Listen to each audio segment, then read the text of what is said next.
Boa noite a todos, sejam bem-vindos a mais um encontro do Grupo de Estudos de Direito Sistêmico. Hoje nós vamos dar continuidade à leitura do livro Para que o Amor Dê Certo, de Bert Hellinger. Nós vamos retomar a leitura na página 168. O relacionamento de casal é um processo de morte. Hoje temos como leitora a Valéria e estamos sob a orientação da Cleusa. É, então, gente, bom, enfim, Não é a o gente daqui a Eurico pouco hoje? decide. Por conta do carnaval deu uma atrapalhada, né? Podemos contar com os dois, então. Desculpa. É, Então, é Eurico. Ganhou, Eurico. Gente, nós tivemos uma pausa semana passada do carnaval e atrapalhou minha agenda. Então, hoje nós temos a Valéria como leitora e o Eurico como orientador. Lembrando que quem for assistir a gravação pela primeira vez, os nossos encontros acontecem todas as terças, às 20h20. O link para acesso podem ser obtido através do perfil Leituras Sistêmicas no Instagram. Antes da gente começar a leitura também, eu queria dar um recadinho. A editora Atma, que é uma editora que foi criada pelo Décio e a Wilma, e a Tsuyuko e o Peter Spelter, ela está encerrando suas atividades. Foi a editora que traduziu quase todos os livros do Bert Hellinger. Esse aqui, na verdade, é pela Cultrix, mas vários livros do Bert Hellinger foram traduzidos por eles. Eles estão encerrando as atividades, então tem vários livros em desconto para poder finalizar o estoque. Então, quem tiver interesse, basta procurar o site da editora Atman. Tem vários livros ainda disponíveis. Então, sem mais delongas, já passo para você, Eurico. Boa noite a todos, sejam todos e todas bem-vindos. A gente vai dar continuidade à leitura da obra e podemos prosseguir. Eu vou iniciar a leitura. O relacionamento de casal é um processo de morte. Continuação da página 138. Bert Hellinger. Seguimos com a rodada. Roger. Ontem à noite, o que você disse continuou dando voltas na minha cabeça, que sou como uma criança frente à minha mulher e que a sobrecarrego com isso. À noite, eu e minha mulher fomos juntos para a cama. Então Elke tornou a sair do quarto e disse: Vou fumar um cigarro. Levou consigo um livro de Albert Schweitzer. Fiquei na cama e continuei lendo. Depois de algum tempo, pensei: por que é que ela não volta? Então fui olhar e a encontrei lendo sem cigarro. É o que disse-me: já vou. Depois de outros 20 minutos, pensei: onde está ela agora? Saí outra vez e ela continuava no mesmo lugar. Eu disse: o que está fazendo? Nós queremos estar juntos nesta oficina. Perguntas e pensamentos surgiam em minha mente, como, na verdade, por que não. Na verdade, por que não está comigo? Prefere então esse livro ou esse homem? O autor desse livro, em vez de preocupar-se comigo, aí pensei, o que fazia minha mãe? Minha mãe dançava, escrevia, se autorrealizava e nisso se esquecia de mim, seu filho. Ontem à noite ficou claro para mim que tudo isso estava relacionado. Esta noite, entre 3 e 4 da madrugada, fiquei sentado do lado de fora e escrevi como louco, umas 5 ou 6 páginas. E as tenho aqui agora. Escrevi muitos detalhes sobre esse problema. Bert Hellinger. Quero dizer-lhe algo sobre o segredo do relacionamento de um casal. Quando um casal se apaixona, Então ambos pensam: finalmente, agora encontrei a mãe que sempre desejei. Depois de algum tempo, essa ideia se revela como sendo um engano. Então, ambos são obrigados pela desilusão a ver como o outro, assim como ele é, como um indivíduo. Ainda há algo que é importante no relacionamento. O relacionamento de um casal é um processo de morte, uma constante despedida, até que no fim se está só, mas devido a isso, mais rico. E você viveu algo assim. Nesse desprender-se interiormente e, entretanto, continuar ali, a grandeza. Roger assente levemente a cabeça, mas respira com dificuldade. Beth Hellinger, mas como disse, o seu processo dura muito tempo. Não necessita fazê-lo de uma vez. Roger Hill. Só um Amor e... minutinho. Acho que a gente pode até fazer um comentário que eu acho interessante, né? Ele fala quando um casal se apaixona, então ambos pensam, finalmente encontrei a mãe que sempre desejei, né? E seguindo o pensamento do Juan Garriga, né? Ele diz que ainda bem que a paixão ela tem um prazo delimitado, né? Que na paixão a gente idealiza a pessoa como uma pessoa ideal. Que paixão é idealização. Uma idealização que só existe na nossa cabeça, né? Aquela pessoa ideal, finalmente, encontrei a mãe que eu precisava. Mas aí o próprio Juan Garriga, numa das obras dele, ele fala que a gente vai descobrir o amor quando a gente percebe que aquela pessoa que a gente construiu o relacionamento não é aquela pessoa tão maravilhosa e ideal daquele jeito que a gente imaginou, mas sim que ela é uma pessoa real, com dons, com dificuldades, com qualidades, com seus pequenos defeitos, com tudo aquilo que ela traz, com toda aquela história que ela traz, que ela não é uma pessoa tão maravilhosa e tão perfeita igual a gente desejou. Aí, Juan Garriga, ele diz que aí a gente descobriu, acabou de descobrir o amor, né? O amor de verdade, o amor real, não o amor ideal, né? Então, só para ilustrar um pouquinho aqui antes da gente entrar no poema aqui, se alguém quiser acrescentar alguma coisa também,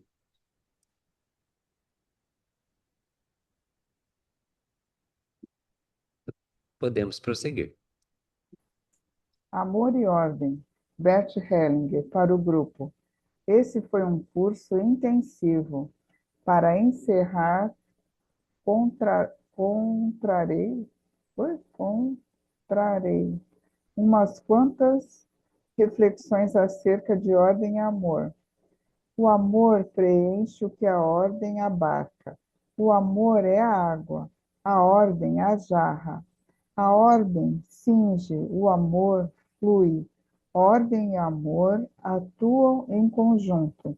Como uma melodia sonante submete-se às harmonias, assim submete-se o amor à ordem. Assim como o ouvido dificilmente se acostuma a dissonâncias, mesmo que se as esclareça, assim a nossa alma dificilmente se acostuma ao amor sem ordem. Alguns tratam essa ordem como se não fosse mais que uma opinião, a qual se pode ter ou variar à vontade. Em verdade, ela nos é dada, atua mesmo que não a entendamos. Ela não é idealizada, é encontrada. Nós a compreendemos, como o sentido e a alma pelo seu efeito. Para os casais, desejo a vocês ordem e amor no momento certo e que estejam bem. É uma, é, é um um poema muito bonito que o Bert traz para a gente aqui, porque o amor ele precisa ter essa ordem, né? Ele precisa ter algumas necessidades preenchidas, né? Se não houver ordem no amor, não é possível o amor, principalmente quando a gente fala de amor de casal. Então a gente precisa, o amor, ele precisa ter algumas ordens, ele precisa ter alguns princípios, né, para que ele consiga prosperar, que ele consiga florescer.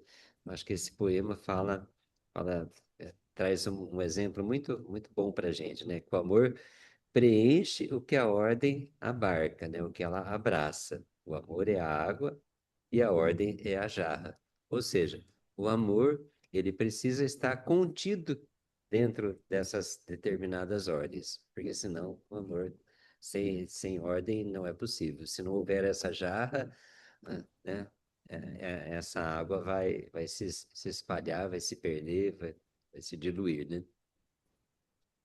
Se alguém quer acrescentar alguma coisa, Helena? A gente lê esse poema cada vez que lê, né? Vai lembrando de algumas coisas. Aqui o que eu achei interessante no final, que eu não tinha, li várias vezes, acho que eu nunca tinha lido esse trecho, lá no último trechinho, nós a compreendemos como o sentido e a alma, pelo seu efeito. Porque hoje, a gente tem que vivenciar isso mesmo, né?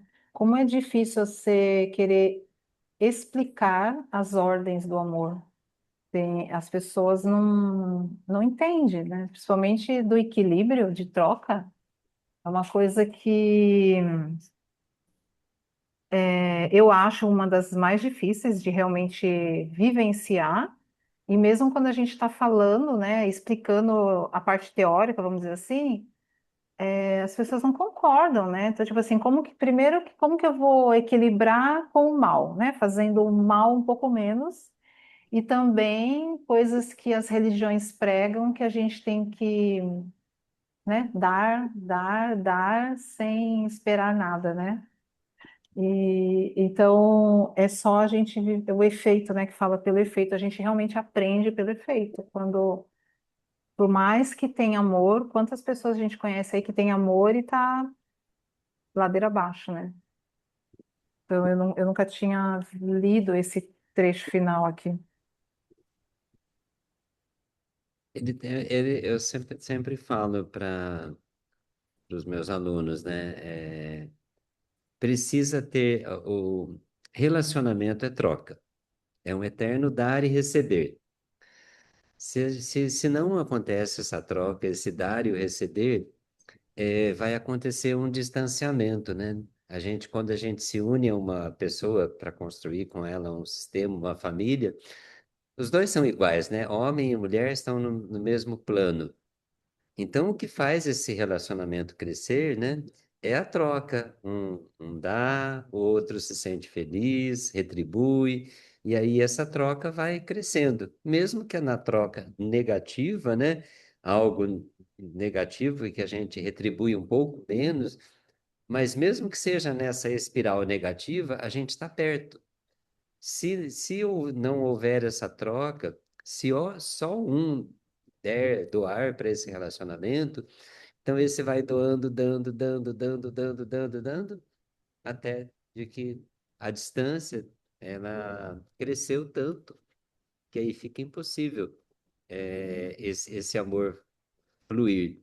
E aí provavelmente um desses dois vai buscar aquilo que está que ele não está conseguindo dar para o relacionamento, ele vai buscar em outra pessoa com que ele está identificado. E esse aqui que doou muito provavelmente a mesma coisa, porque cria esse vácuo, esse espaço dentro do relacionamento, simplesmente porque às vezes não houve troca. Não houve essa experiência de retribuir para o outro aquilo que a gente recebeu, retribuir um pouco mais, ou mesmo na troca negativa, a gente pensar que ali a gente também está se mantendo juntos, perto. É uma troca negativa. A espiral às vezes é negativa, mas mesmo ela sendo negativa, se a gente a troca, a gente estiver perto um do outro, fica mais fácil a gente inverter esse fluxo, né? A gente voltar para a troca positiva. Se não houver troca, há distanciamento. Eu acho que aí o relacionamento ele não vai ter longevidade, né? Assim, eu posso falar um pouquinho, eu acho também que tem outras questões. É quando a gente tem a ausência do pai ou da mãe e busca no relacionamento esse pai. Eu vou querer do meu companheiro tudo aquilo que eu não tive do meu pai, ou eu vou querer da minha mãe tudo aquilo que eu não tive. E aí gera nessa desordem, esse desequilíbrio, e não tem como isso dar certo. É muito pesado para o outro, nunca, jamais ele vai conseguir suprir esse papel. Outro dia eu falei para um homem, né? É, foi quando ele descreveu o relacionamento dele com a esposa, com a companheira. Eu até convidei ele a refletir. Eu falei, parece, se você parece que está descrevendo para mim a sua mãe, não a sua parceira, a sua companheira. Eu falei, a sua parceira, a sua companheira não é a sua mãe.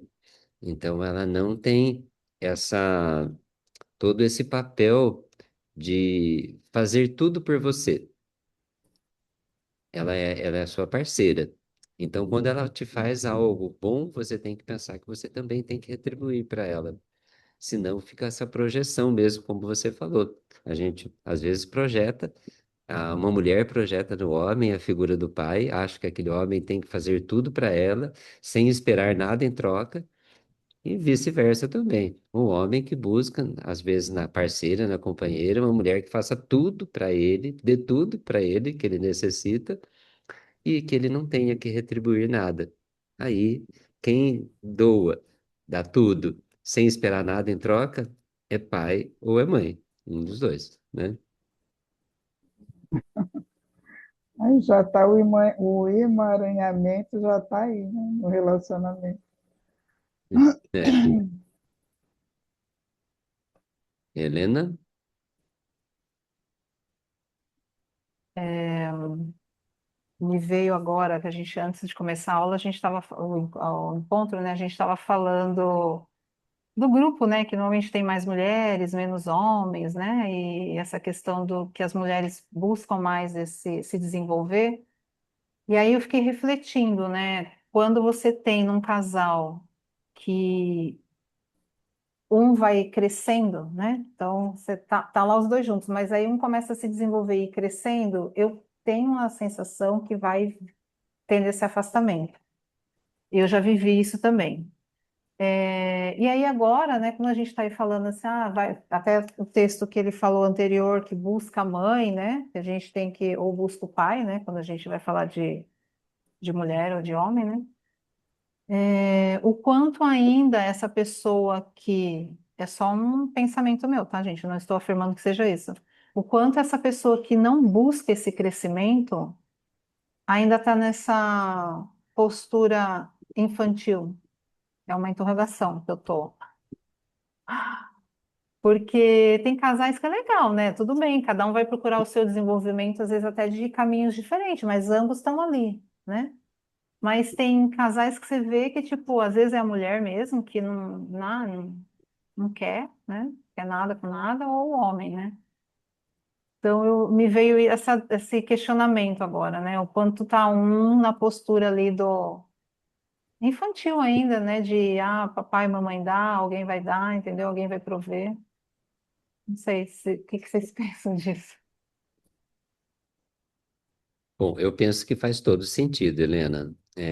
Porque assim, até no desenvolvimento emocional, no crescimento pessoal, espiritual, emocional, eu acho que precisa haver também esse equilíbrio, porque senão vai ter um distanciamento muito grande. Você imagina que um dos parceiros de uma relação busca o seu crescimento, busca o seu desenvolvimento, o outro ou a outra lá fica quietinha no seu lugar, realmente está naquela criança que acha que não precisa crescer nada, não precisa refletir, não precisa se desenvolver intelectualmente, emocionalmente. Aí fica, me vem muito essa conexão, acho que foi uma boa ilustração sua, da criança, né? Tá, que espera, sempre vai ter a figura do pai ou da mãe para dar apoio até ela atingir a idade para se desenvolver. Então, quando um casal, acho que quando há um crescimento, um desenvolvimento de uma das partes do casal, eu acho que tem que ser mútuo também, porque senão cria distanciamento, né? Cria distanciamento. O distanciamento, eu acho que cria esse espaço, né, onde a relação acaba se perdendo. Mônica? Então, aí ouvindo falar desse equilíbrio, assim, me veio até um caso próximo que eu tenho, assim, também teve na minha família, quando a mulher ganha mais do que o homem.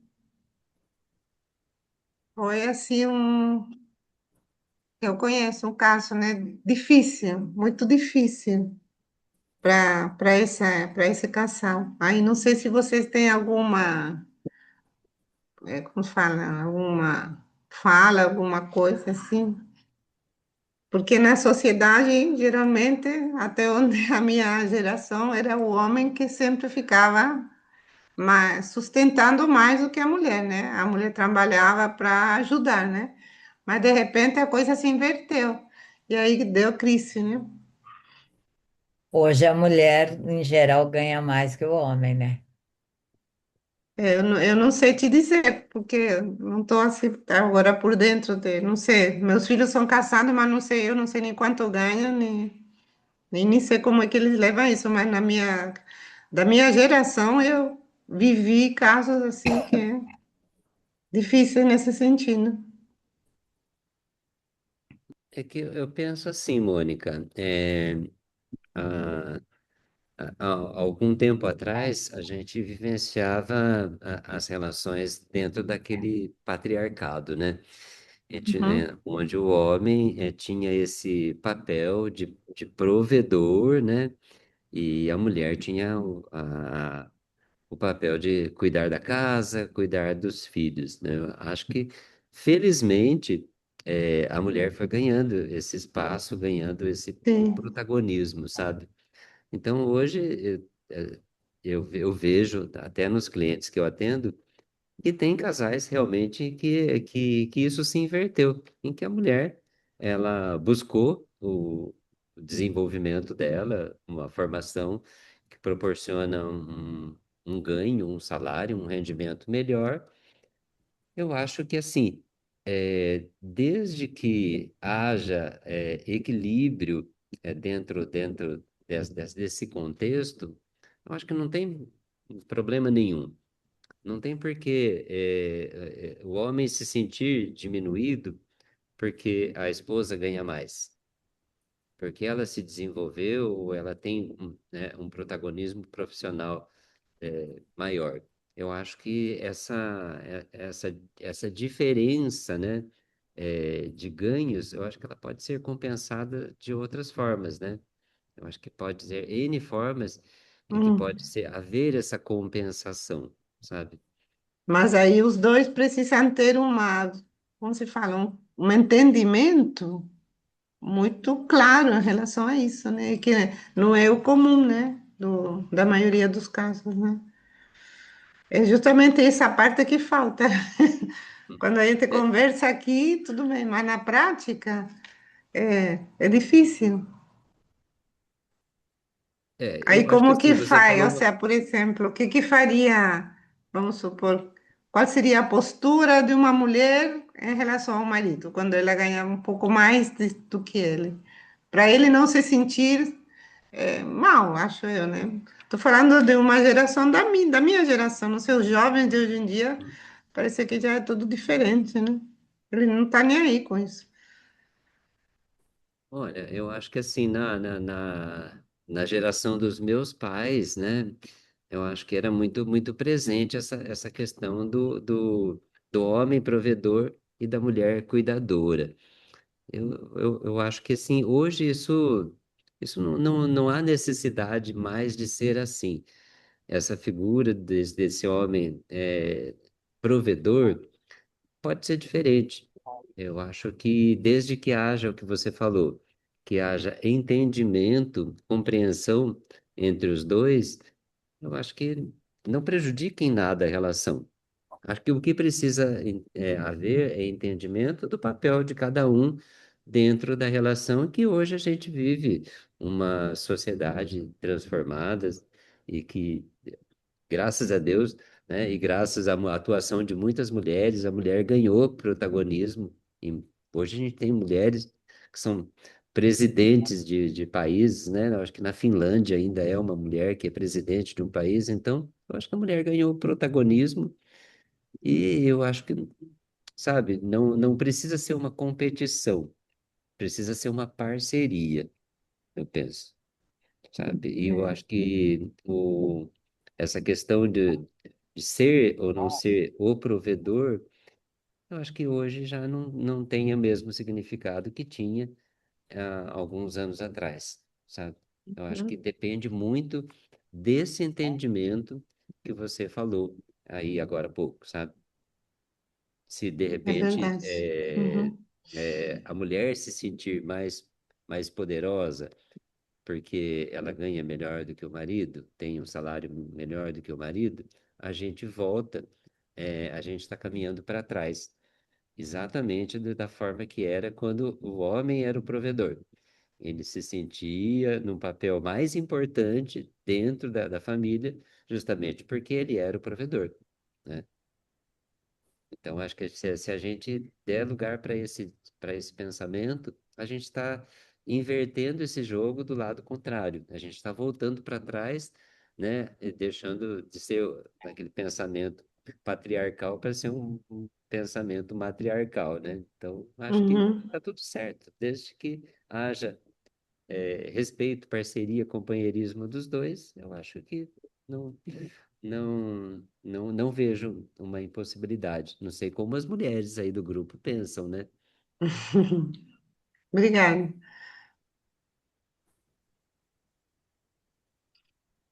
Alguém gostaria de trazer mais alguma coisa? eu vou dar meu pitaco.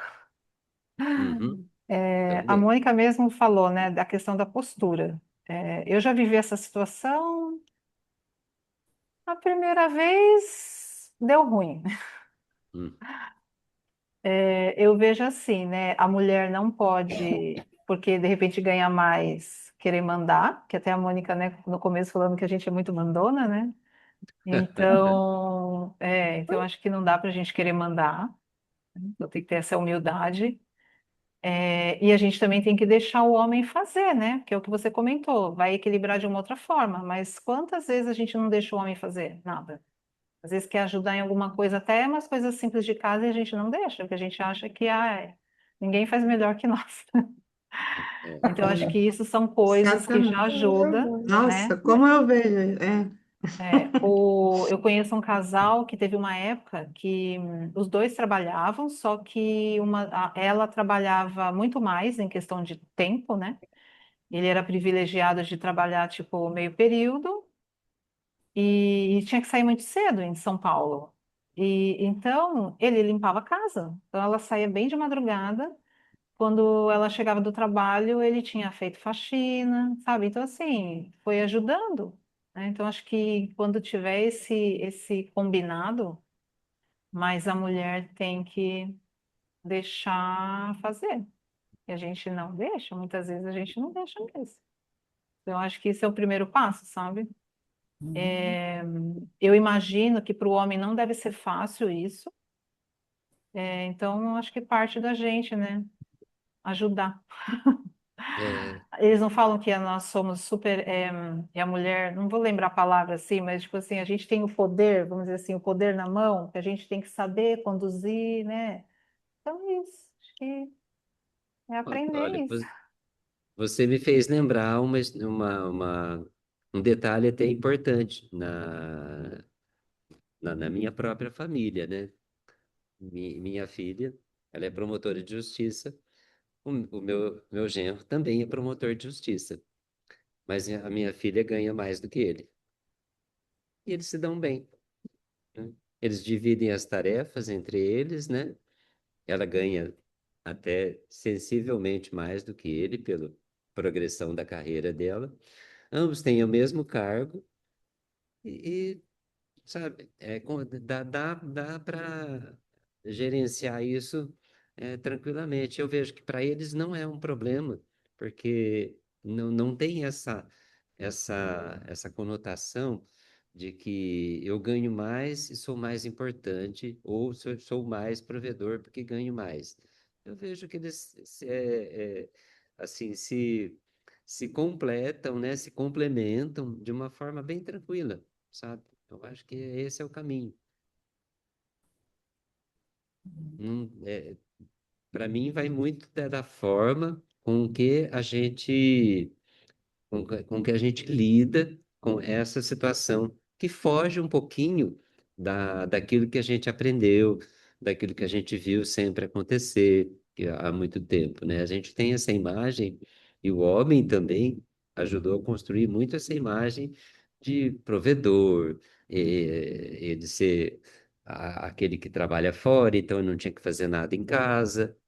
Eu acho que depende muito como a gente lida, né, dentro do dia a dia.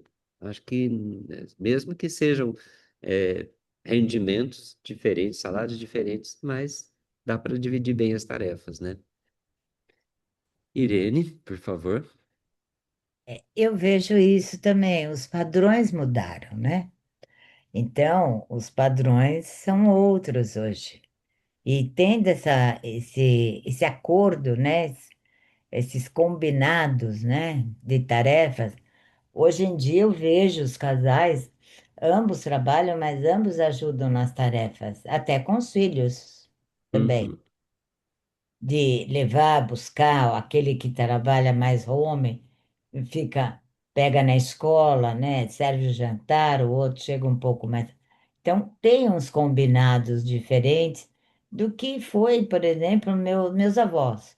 Minha mãe também trabalhava, meu pai também. Então, já fugiu um pouco. E ambos, meu pai ganhava um pouco mais, mas minha mãe também não ganhava mal, não. Então, também tinha essa coisa, não tinha muito essa história do poder, porque o dinheiro traz uma coisa, né, entre aspas, do poder. Então, acho que é uma mudança mesmo, né, de padrão de vida. E se não tiver o diálogo, essa troca, eu vejo em qualquer relação. Não tem relação se não tem troca. Exatamente. Se Não não houver tem, troca, não tem, não tem relação, né? não. Ela, ela mingua, né? Porque até numa amizade, né? Imagina uma situação, né? Você tem, como você falou, Irene, uma relação de amizade. Você faz tudo por aquela amiga e ela nunca retribui nada para você, né? Aos poucos, você vai diminuir a quantidade do que você doa para esse relacionamento. Então, mesmo como você falou, em todo tipo de relação, precisa haver essa troca, né? Senão, a única relação onde não há troca é a relação pais e filhos, né? Não Os pais mantém, doam, os filhos não recebem, mantém. né? Até com os nossos funcionários, né? Se não tiver isso, também não fica. E não fica bem, não tem uma troca, não se mantém. Sim, com certeza. Cleusa? Só complementando uma situação que eu fiquei sabendo bem recente, né, nessa mudança de padrão, né, um cliente foi comprar medicamento para o segundo filho que nasceu, né? Ele já sempre ia comprar da primeiro filho, daí ele foi pegada, acho que como ele trabalha home office, sempre ele que ficou com essa tarefa de ir no médico, de buscar o medicamento. Então, eu nem conheço a mulher, só o pai. Daí eu perguntei, né, tipo assim, como que tá a primeira filha, né? Como que ela recebeu a irmãzinha mais nova? Eu falei assim, ai, tá legal, né? Tipo assim, no princípio a gente tá, sabe, nesse momento, como a tua mulher tem que cuidar bastante da bebê, você vai ter que dar mais atenção para ela. Ele falou assim, ai, dona Cleusa, isso é tão bom, porque a minha empresa me deu 6 meses de licença paternidade. Três, não, acho que 4 meses de licença paternidade. Então, eu estou ficando com ela mais tempo para minha mulher cuidar da bebê. Então, assim, está mudando tanta coisa que já tem empresa dando esse tempo de licença paternidade, Ai, que que antes legal. era 2, 3 dias, né? Agora meses. Eu falei, que coisa boa, que mudança legal, né? Então, ainda não é uma regra geral, mas já está começando também essa mudança. Muito bom. Felizmente, Creuza, está vendo essa mudança, né? Felizmente. Alguém queria acrescentar mais alguma coisa? Eu acho que assim, gente, é o que a Cleusa falou e que a Irene falou também. A gente está, hoje a gente vive numa sociedade é, bem transformada daqueles padrões um pouco mais antigos, né, dos nossos antepassados. Então a gente tem que se adaptar a essas transformações, né? A mulher cresceu, ela desenvolveu, ela ganhou seu protagonismo, e isso eu acho que, em hipótese alguma, diminui o papel do homem dentro da relação. Em hipótese alguma, diminui. Eu acho que a gente tem que ver o relacionamento dessa forma, como uma parceria, sabe? Não importa, é, quem ganha mais ou quem ganha menos, mas como a gente vai colocar essa parceria, na prática, né? Como é que a gente vai colocar ordem dentro desse sistema? Isso é o que importa. E a gente se adaptar às mudanças, porque a gente está mudando, o tempo todo, né?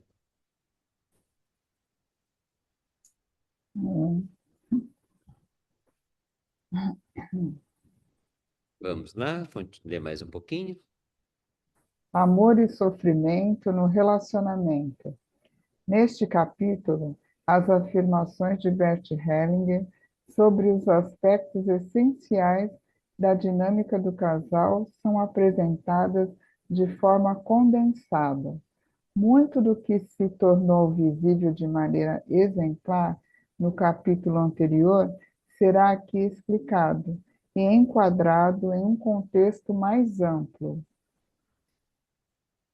Primeiro, o relacionamento bem-sucedido. O relacionamento de casal é o grande sonho. O relacionamento de casal é o caminho natural da vida. A infância e a juventude são orientadas para esse relacionamento. Por isso, a maneira dos filmes e romances termina exatamente quando o relacionamento tem êxito. Todo o resto acontece quase por si mesmo. Somos orientados pela alma ao relacionamento de casal. Ele é o grande sonho e a verdadeira plenitude da vida humana.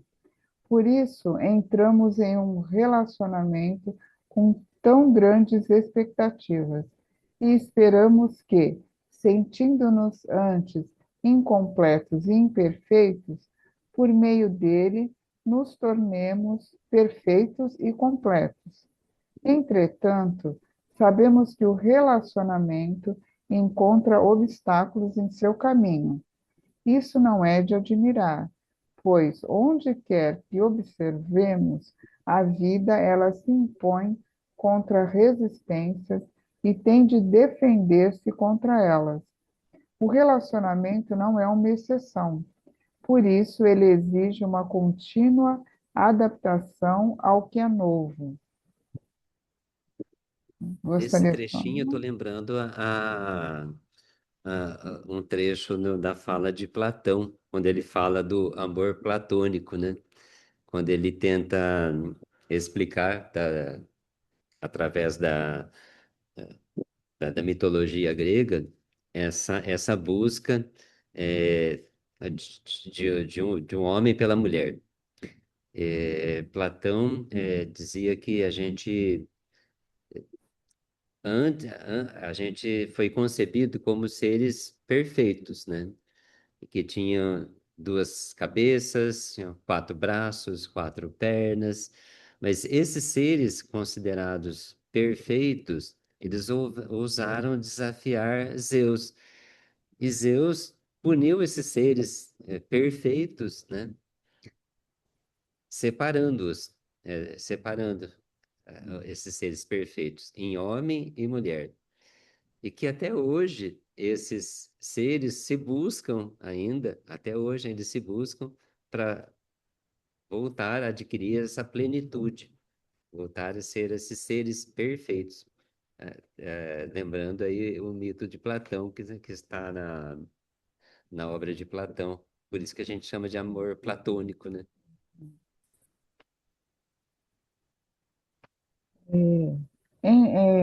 Deixa eu ver onde é que eu parei. Entretanto, sabemos que o relacionamento. Não.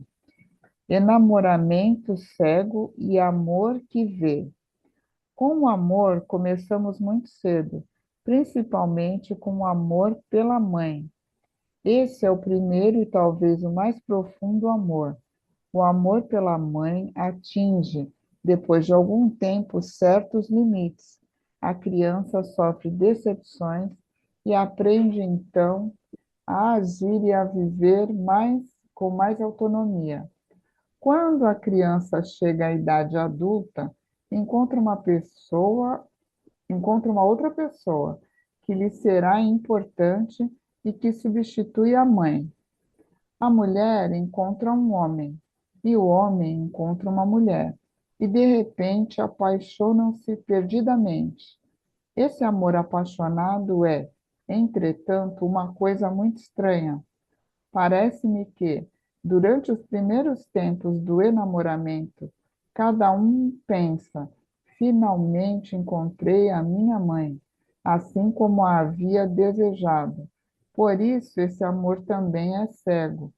Ele não vê o outro nitidamente. No entanto, deve ser um lindo sentimento, segundo me disseram. A dificuldade reside no fato de que ambos os parceiros têm a mesma sensação. Finalmente encontrei a minha mãe.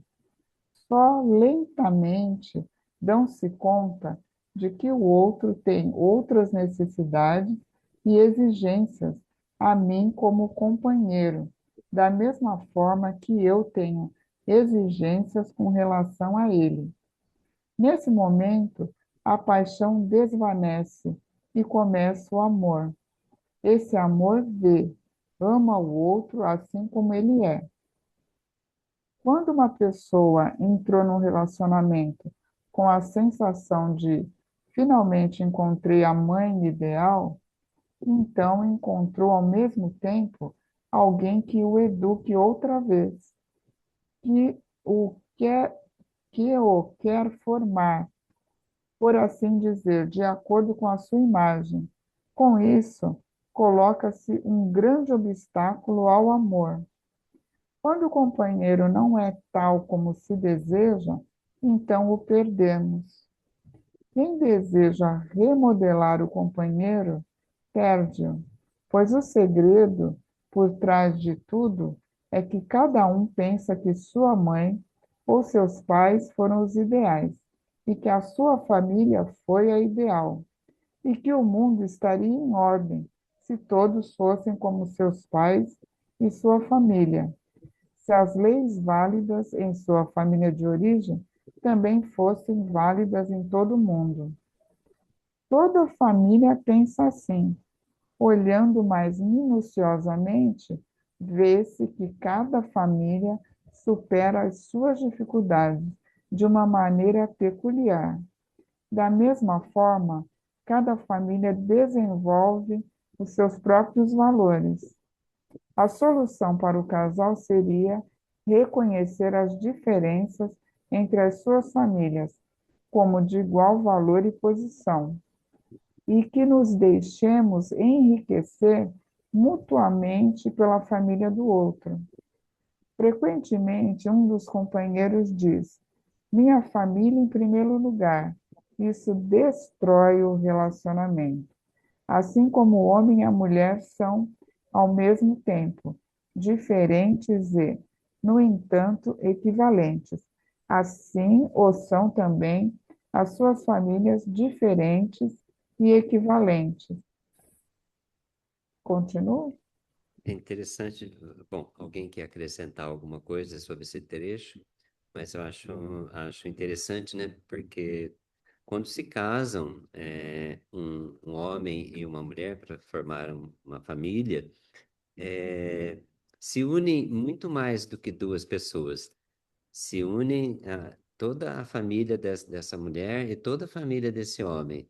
Então não tem jeito de eu dizer para minha companheira, eu aceito você, mas não aceito o seu pai, sua mãe, o seu irmão, não aceito da forma que eles pensam, a minha família é mais importante, é mais correta que a sua, sabe? Eu acho que quando se unem duas pessoas, se unem muito mais do que duas pessoas, porque não tem jeito da gente aceitar uma parceira ou um parceiro e não aceitar o restante da família dela. A gente está deixando uma parte importante de fora desse relacionamento.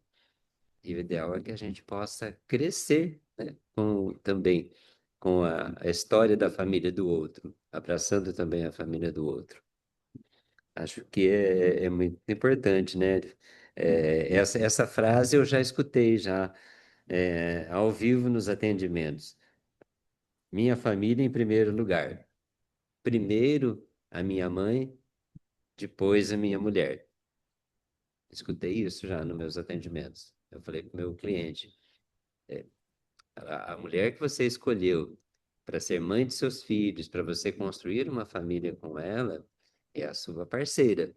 A sua mãe, ela já o criou, educou, já trocou sua fralda, já, já cuidou de você o tempo suficiente.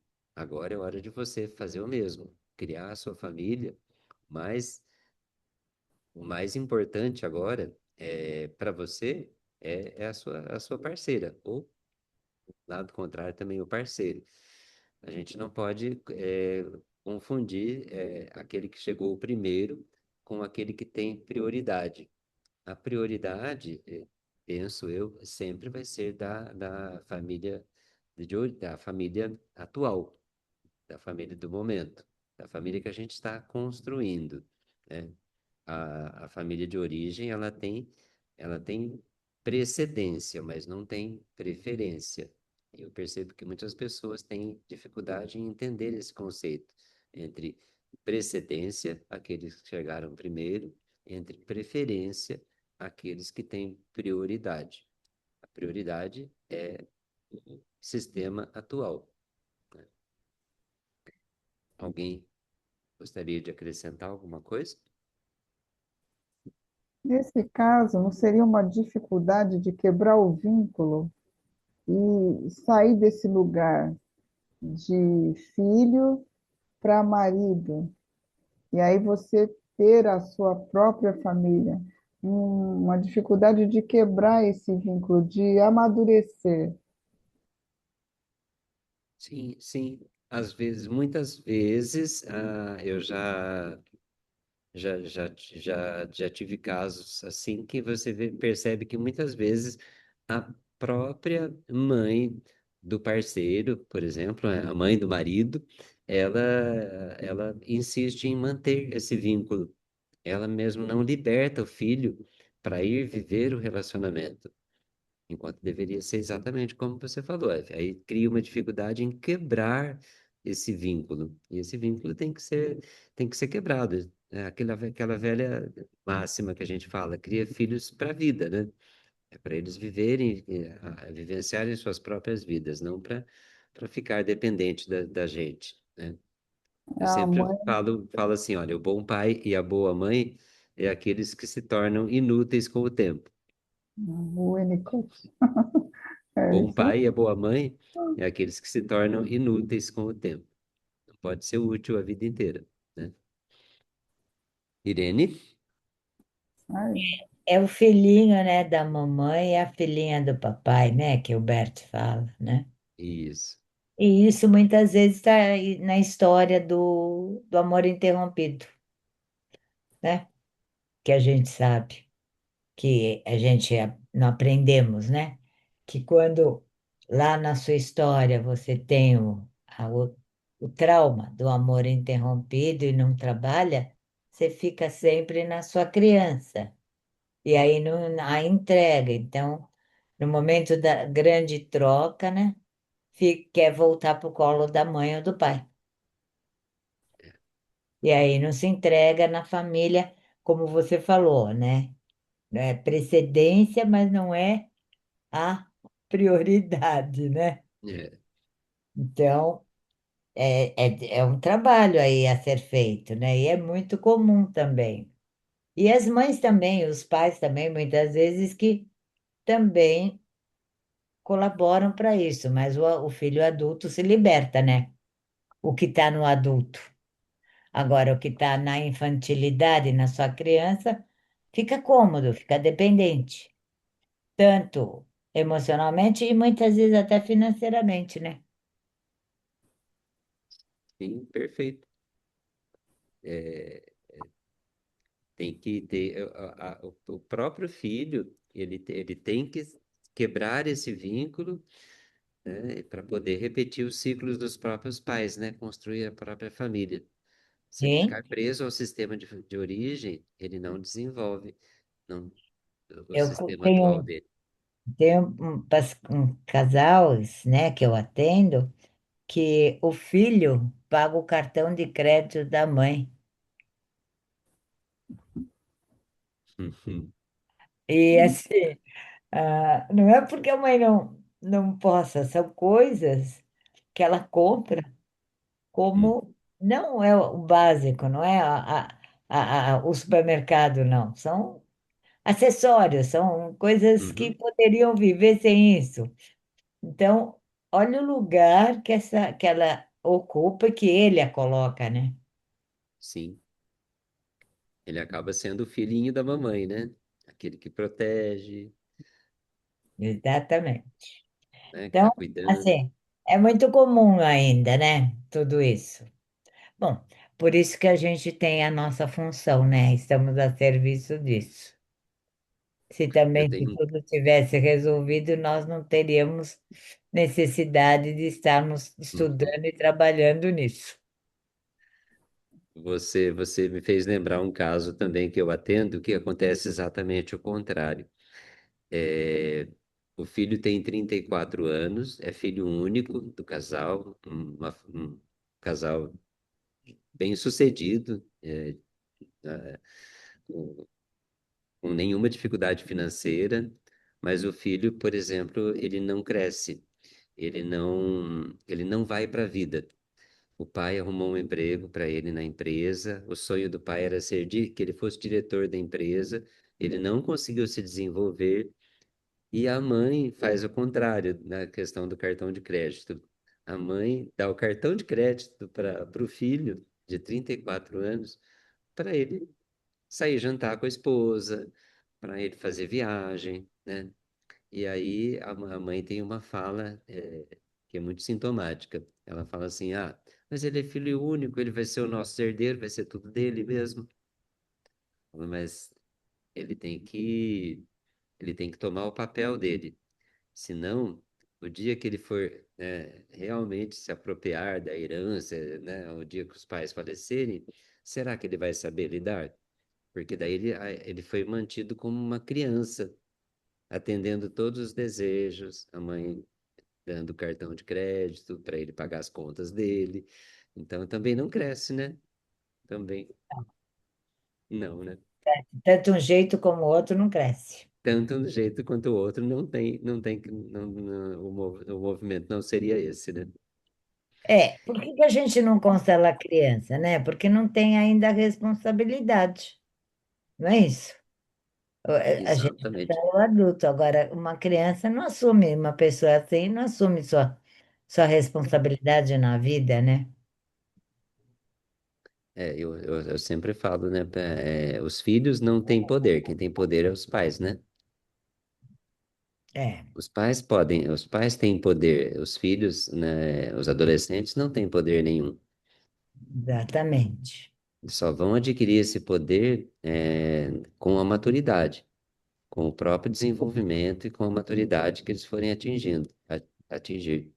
Eles não têm poder nenhum. E às vezes os pais não conseguem perceber que o poder está na mão dos pais, não nos filhos, né? Os filhos não têm poder, dependem dos pais. Até Mas para. os filhos hoje fazem assim, né, os pais? Onde você quer ir almoçar? O que que você quer comer? Onde você quer ir? Eu ouço muito isso. É, Helena, Também. É, uma outra coisa que eu percebo nessa dinâmica aqui, até nessa que a Irene trouxe agora, é a gente estar fora do lugar, né? Então, tanto os filhos fora do lugar, como os pais fora do lugar. Então, provavelmente esses pais que têm essa postura têm que estar olhando lá para trás, né? E como é fácil a gente sair do lugar, né? Hoje mesmo eu estava conversando com uma amiga que ela não mora na mesma cidade que os pais, e aí ela teve que tá tendo que ir para lá direto, assim, e a gente troca muito figurinha, né? Com essa situação. E ela falou: Nossa, eu chego lá, eu tenho que. Ela tenta se policiar, porque aí ela quer cuidar da vida da mãe, entendeu? Aí ela começa, ai, que minha mãe não cuida da saúde, que minha mãe não é isso, que minha mãe não é aquilo. E é difícil, gente. Então, assim, eu tenho exercitado isso muito. Minha mãe também, uns dias atrás, passou mal. Às vezes ela até assiste a aula que ela me falou, então se ela estiver assistindo, já vai ver que eu vou falar dela. E eu não falo um A mais, entendeu? Eu não falo um A porque é muito fácil a gente sair do lugar. Aí eu até comentei com ela, eu falei, quando você está na sua casa, é fácil porque você está longe, e às vezes no dia a dia você não consegue nem conversar por telefone. Mas quando você vai para lá, né, para a casa de infância, rapidinho a gente sai. Então, de ambos os lados eu vejo que é fora do lugar, entendeu? Os pais que estão nessa postura provavelmente vão ter que olhar para os pais também, né? Enquanto não tiver essa consciência, esse amadurecimento, não quebra, né? E não. aí, você falou que os pais têm o poder, realmente, os pais têm. Então, assim, os pais que tiverem essa consciência, eles ajudam muito os filhos depois quando ficarem adultos. Mas quando a gente é adulto, tem essa consciência, a gente tem que frustrar os pais, sim, e não cair no jogo. Uhum, sim. Senão, se a gente entrega o poder para os filhos, né, acontece o que a Irene falou. Onde você quer ir? O que você quer comer hoje? A gente, né, a gente está entregando esse poder para os filhos. E os filhos não têm maturidade ainda para lidar com esse poder. Quem tem maturidade para lidar, né, com esse poder da maternidade, da paternidade, são os pais, que são os adultos. Então, o que eu percebo assim, nos atendimentos, a gente vê muitos pais que não conseguem reconhecer que eles é que têm o poder, eles detêm o poder na mão deles, eles só não sabem usar.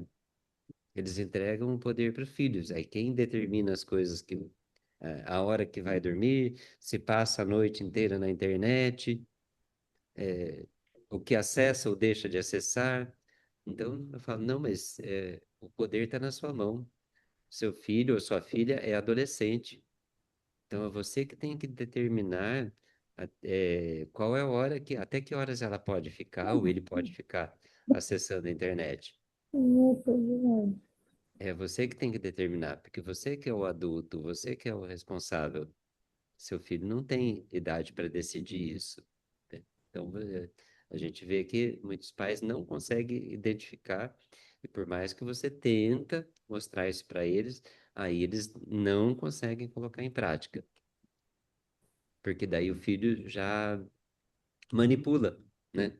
Adquiriu o poder para si, aí fica difícil de tirar. Mas é possível, é só exercitar o pátrio poder, né? Inclusive, a gente falando de direito, né? O pátrio poder. Então é só saber exercitar o pátrio poder, né? Mônica, Então, até dois comentários. É isso que você estava falando agora, como é diferente. Eu vivo isso às vezes com meus próprios filhos em relação aos netos. E outro dia eu dei um puxão de orelha para um deles, né? E falei: "Olha, quando você tinha essa idade, eu não ficava te perguntando o que que você vai vestir. Eu punha a roupa e comprava o que eu podia, e a comida era a mesma coisa. A comida para hoje é isso, só e pronto, acabou. Entendeu? Mas hoje em dia tem. Ai, o que que você quer comer? Que isso? Quer vestir isso? Eu falei, nossa, olha, quando eu vejo isso, eu fico até aqui, sabe? Mando hum, ver, né? Mas aí, a outro comentário era um artigo que eu li na internet essa semana, tá?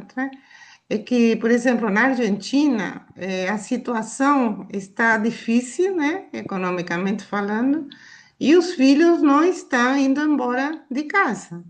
Eles estão ficando já filhos adultos e entrevistando assim um comentário de um pai que ele falou: não tive outra saída a não ser chegar num acordo com o filho e o filho de 34 anos continuar morando na casa dele, então a gente está dividindo os gastos, as coisas desse jeito.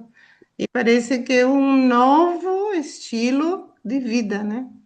hum. E eu vi que não é só lá, né? Na Espanha também está acontecendo isso, né? É muito difícil os filhos agora adquirirem, por exemplo, alugar uma casa, um apartamento, o que for. Então, permanecem. É o Eu penso assim, comentário né? agora. Eu penso assim, que isso é todo um processo, né?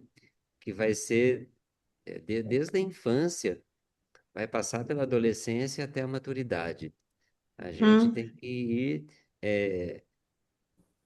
desmamando essas crianças, esses adolescentes. Quanto mais a gente mantém eles dependentes, e a gente tem que estimular eles serem independentes.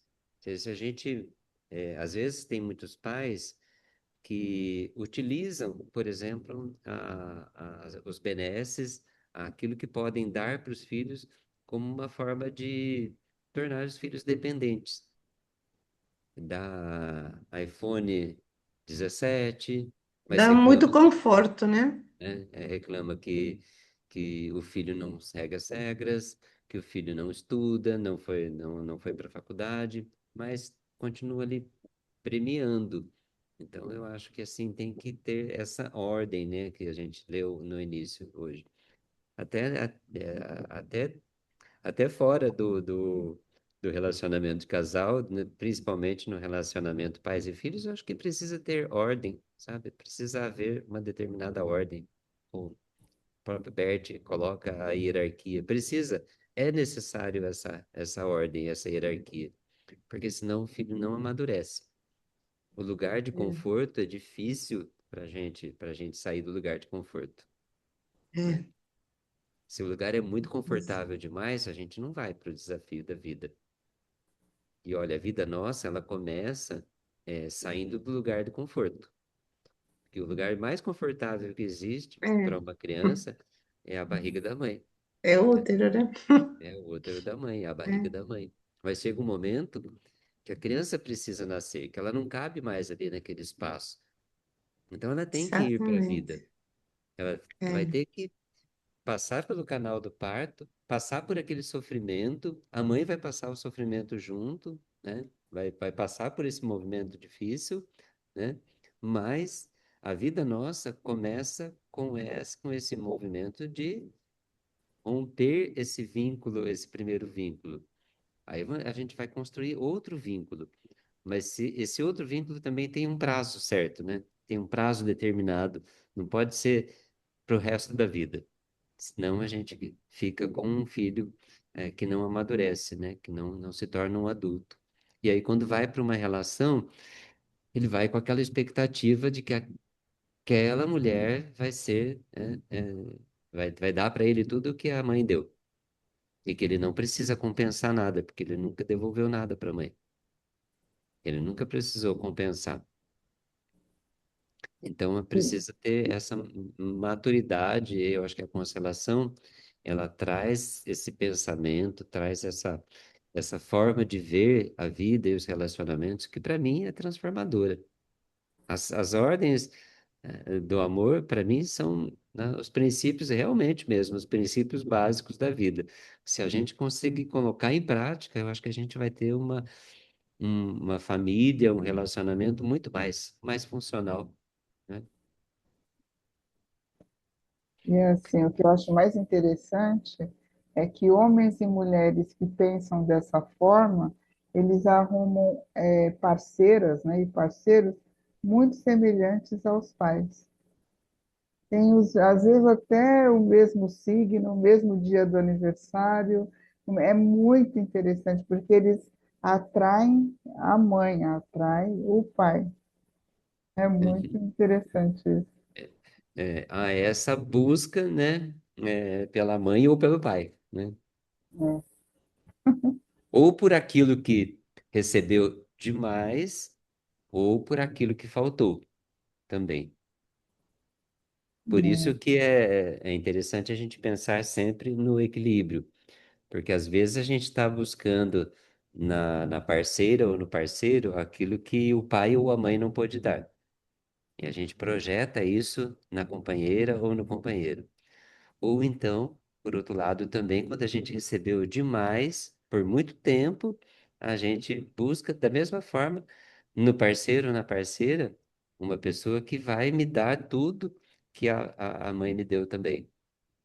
Acho que até aí a gente precisa ter esse equilíbrio, sabe, naquilo que a gente proporciona para os filhos. Senão vai ouvir aquilo que eu ouvi outro dia, num atendimento. Um pai, eu atendo filho que é adicto em drogas. O pai fala assim: Nossa, mas onde foi que eu errei? Eu dei tudo para esse menino. Eu dei roupa boa, eu dei escola boa, eu dei moto enquanto ele era menor de idade, eu dei carro. Eu falei para ele, mas talvez a pergunta que você tá fazendo para você mesmo, a resposta seja justamente essa. Você deu demais para o seu filho. E hoje você está vivendo as consequências daquilo que você deu demais. Se você cometeu algum deslize, se você teve algo que você não deveria ter feito, né, talvez fosse não dar tão mais do que seu filho necessitava. Eu sempre tenho um conceito que eu penso assim: a medida certa é o necessário, é aquilo que é necessário, sabe? Nem mais e nem menos, sabe? Eu acho que é o necessário. Se a gente conseguir dar para os filhos e para os relacionamentos nossos, o necessário é o suficiente, sabe? Se a gente der de mais ou de menos, a gente desequilibra. Eu acho que assim, na teoria é fácil a gente falar, né? Mas Uhum. quando chega na prática, gente, aí que o bicho pega. De Aí o bicho verdade. pega. Aí o bicho É, pega. é.